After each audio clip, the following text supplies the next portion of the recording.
ఆంధ్రప్రదేశ్ కోస్తా జిల్లాల వైసీపీలో ముసలం మొదలైంది. నియోజకవర్గాల ఇన్ఛార్జ్ల మార్పు రాజకీయ ప్రకంపనలు సృష్టిస్తోంది. ప్రస్తుతానికి ఉమ్మడి గుంటూరు, ప్రకాశం జిల్లాలకే పరిమితమైన ఈ అంశం ప్రభావం ఇప్పుడు రాజకీయ చైతన్యానికి ప్రతీకగా నిలుస్తున్న కృష్ణా జిల్లాపైన పడనుంది.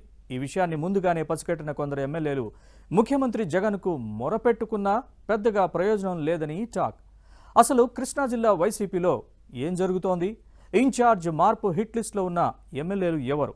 వారి పరిస్థితి ఏంటి? Was this ABN inside story.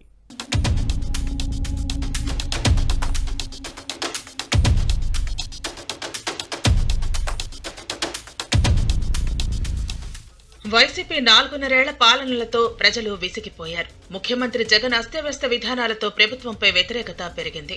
ఆ ప్రభావం ఇప్పుడు ఫ్యాన్ పార్టీ ఎమ్మెల్యేలపై పడింది. ఆయా నియోజకవర్గాల వైసీపీ ఎమ్మెల్యేల గ్రాఫ్ పడిపోతున్నట్లు పార్టీ సర్వేల్లో తేలింది. దీంతో పార్టీ ఇన్ఛార్జీలకు మార్చితే పరిస్థితి చక్కబడుతుందని భావించి ఆ పని చేసింది. కానీ ఇప్పుడు అదే బెడిసి కొడుతోంది. వైసీపీలో అలజడితో పాటు రాజకీయంగా ప్రకంపనలు సృష్టిస్తోంది.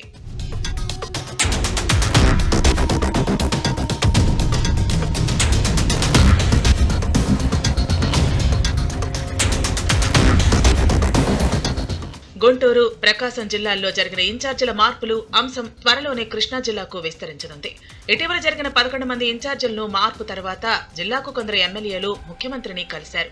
టీడీపీ తరపున గెలిచి ఆ తర్వాత వైసీపీ పంచన చేరిన ఎమ్మెల్యేల పరిస్థితి రెంటికి చెడ్డ రేవడి చందంగా మారింది. ఇప్పటికే గుంటూరు పశ్చిమ నియోజకవర్గం నుంచి తెలుగుదేశం ఎమ్మెల్యేగా గెలిచి వైసీపీలో చేరిన మద్దాలగిరికి పార్టీ నాయకత్వం పంగనామాలు పెట్టింది. ఆయన ఇన్ఛార్జి పదవి నుంచి తప్పించి మంత్రి విడుదల రజనీకి బాధ్యతలు అప్పగించింది. చిలకలూరుపేట నుంచి ప్రాతినిధ్యం వహిస్తున్న ఆమెను గుంటూరు వెస్ట్ ఇన్ఛార్జిగా నియమించి తన నెత్తిన కూర్చోబెట్టారంటూ అలకపాన్పు ఎక్కారు మద్దాలగిరి.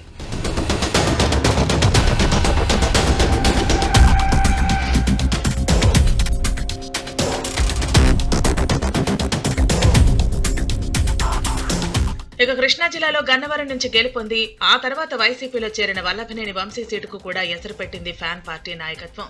వంశీ పోటీ చేస్తే అక్కడ గెలిచే అవకాశం లేదని ఐపాక్ బృందంతో పాటు పార్టీ నేతలు కూడా ఫీడ్బ్యాక్ ఇచ్చినట్లు సమాచారం. ఇప్పటికే ఎమ్మెల్యేను వ్యతిరేకించే దుట్ట రామచంద్రరావు వంశీకి మద్దతు ఇవ్వబోనని తెగేసి చెప్పారు. మరోవైపు తెలుగుదేశం ఇన్ఛార్జి యార్లగడ్డ వెంకట్రావుకు మద్దతు పెరుగుతోంది. 2019 ఎన్నికల్లో వల్లభనేని వంశీపై పోటీ చేసి స్వల్ప తేడాతో ఓడిపోయారు. అనంతరం గన్నవరం నియోజకవర్గంలో చోటు చేసుకున్న రాజకీయ పరిణామాల్లో తెలుగుదేశంలో చేరిన ఆయనకు పార్టీ నేతలు పూర్తి మద్దతు పలుకుతున్నాయి. గతంలో వైసీపీలో ఉన్న సమయంలో ఆయనతో కలిసి నడిచిన వారిలో కొందరు ఇప్పుడు యార్లగడ్డ వైపునకు వచ్చారు. దీంతో వంశీ వెన్నులో వణుకు పుడుతోంది.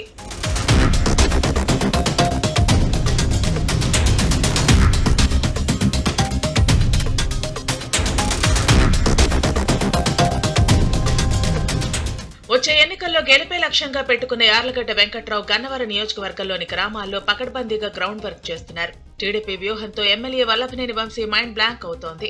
ఈ స్థానంలో చోటు చేసుకున్న పరిణామాలను తెలుసుకున్న ఫ్యాన్ పార్టీ అధినాయకత్వం వల్లభనేని వంశీని గన్నవరంలో కాకుండా పెనమలూరు ఇన్ఛార్జి చేస్తే ఎలా ఉంటుందనే అంశాన్ని పరిశీలిస్తున్నట్లు సమాచారం. పెనమలూరు నుంచి ప్రాతినిధ్యం వహిస్తున్న ఎమ్మెల్యే పార్థసారథిని గన్నవరం నుంచి పోటీ చేయించాలన్న ప్లాన్ లో ఉందట. కానీ పార్థసారథి అక్కడ పోటీ చేసేందుకు ఇష్టపడతారా లేదా అనేది తేలాల్సి ఉంది. ప్రధానంగా గన్నవరంలో ఆయన సామాజిక వర్గం ఓటర్లు ఎక్కువ. గతంలో అదే సామాజిక వర్గానికి చెందిన ముద్దరబోయిన వెంకటేశ్వరరావు ఇక్కడ ఇండిపెండెంట్ ఎమ్మెల్యేగా గెలిచిన విషయాన్ని వైసీపీ నేతలు పరిగణలోకి తీసుకున్నారు.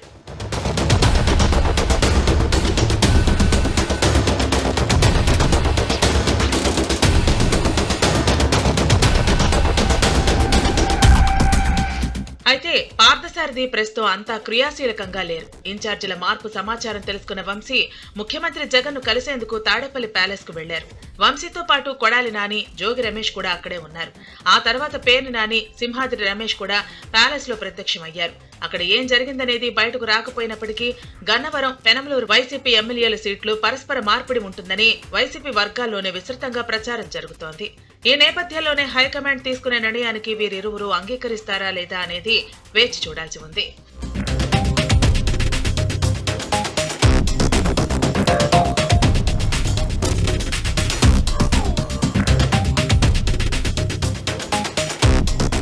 తెలుగుదేశం పార్టీ నుంచి వైసీపీలో చేరిన ఎమ్మెల్యేలో మద్దాలగిరికి వైసీపీ అగ్రనేతలు ఇప్పటికే షాక్ ఇచ్చారు. వల్లభనేని వంశీ భవితవ్యం ఇంకా తేలాల్సి ఉంది.